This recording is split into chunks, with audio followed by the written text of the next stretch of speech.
The touring of the plant was a fascinating one. The level of precision and cleanliness and so forth. I think it's a big part of telling the story. The question really is that, yeah, sustainability is great, but how does that affect quality? Because if you lose quality in the process, that kind of goes against consumerism. It needs to benefit the eye doctor, it needs to benefit the patients. And if you can find a way to do all those things and benefit the world that we live in, well, then a little bit of magic takes place.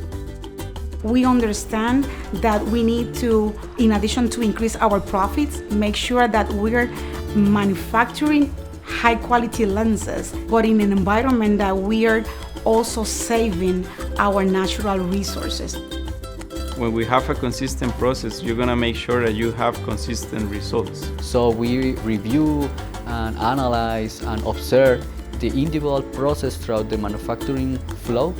Doctors need to be able to explain, well, I've seen what goes into this. I can tell you the level of precision, the level of research that goes into what we think is the best product for you. And I think they're proving that that can be done as it relates to the Clariti one-day lens, which I've always thought is an amazing lens. And now to see their focus on sustainability with this particular lens in mind, wow, that's a pretty powerful statement.